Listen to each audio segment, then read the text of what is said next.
চট্টগ্রামের চাকতাই এলাকায় মশলা নিয়ে কারসাজির প্রমাণ পেয়েছে জাতীয় ভোক্তা অধিকার সংরক্ষণ অধিদপ্তর।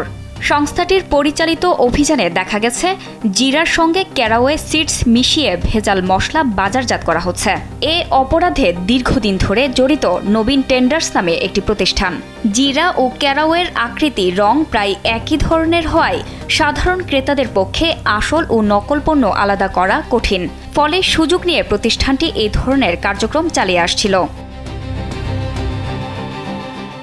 জীবন অবাক না করলে কে করবে? 28% মিল্ক ফ্যাটের অবাক করার সাথে ফ্রেশ মিল্ক পাউডার। জীবন অবাক করুক প্রতিদিন। চাকতাইয়ের ওই প্রতিষ্ঠানটিকে ভোক্তা অধিকার সংরক্ষণের অভিযানে দেখা যায় টিনশেড ঘরের ভেতরে ধুলাবালি, ময়লা আর ছড়িয়ে ছিটিয়ে থাকা খাদ্যপণ্যের মধ্যেই নারী শ্রমিকরা কাজ করছেন। মশলা বাছাই, মিশ্রণ ও প্যাকেটজাত করা হচ্ছে অস্বাস্থ্যকর এই পরিবেশেই। এটা আমরা বস্তা খুলি আমরা ডাইলে এই ধুলাটা উড়ে ফালাই দিই, বস্তা ভরি রাখি আমরা চলে যাই। মাসে আমরা এই 27-5-6 দিন পর এক করে দিয়ে যাই, আবার যদি আসে তো খবর দিলে আই। এটা কি ওষুধে ব্যবহার করে না কোন ব্যবহার করে আমরা জানি না। হেঁটি তো ফালা নিতে যায়, হেঁটি বস্তা ভরি ওই খালপার ফালাই দিই। অভিযানে থাকা কর্মকর্তা জানান, বিদেশি উন্নত মানের জিরা নামে বাজারজাত করা হলেও সেখানে জিরার সঙ্গে মেশানো হচ্ছিল ক্যারাওয়ে সিডস।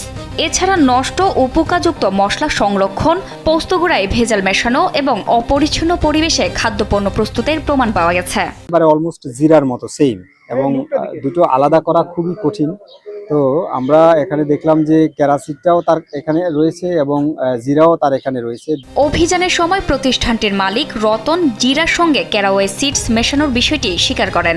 আসলে এটা কোনো ক্ষতিকর জিনিস না।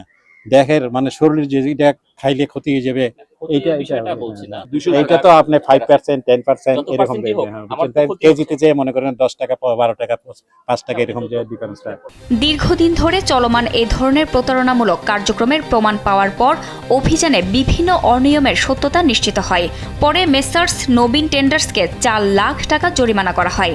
ভোক্তা অধিকার সংরক্ষণ অধিদপ্তর জানায়, জনস্বাস্থ্যের জন্য ক্ষতিকর ভেজাল খাদ্যপণ্যের বিরুদ্ধে এ ধরনের অভিযান নিয়মিতভাবে অব্যাহত থাকবে।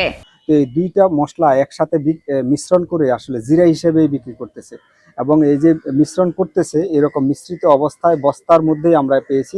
ওনার নবীন ইম্পোর্টার, নবীন যে প্রতিষ্ঠান নবীন ট্রেডার্স, এই নবীন ট্রেডার্সের নামেই এই বস্তাবন্দি করে রেখেছি এখানে অনেকগুলি বস্তা।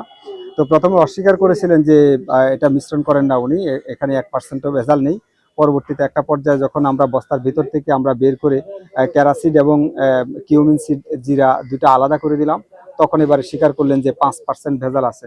রান্নাঘরের প্রতিদিনের পরিচিত মশলার মধ্যেও যখন মিশছে ভেজাল, তখন জনস্বাস্থ্য নিয়ে বাড়ছে উদ্বেগ। তাই সচেতনতার পাশাপাশি নিয়মিত নজরদারিই পারে এমন প্রতারণা ঠেকাতে। জান্নাতুল ফেরদৌস, কালবেলা।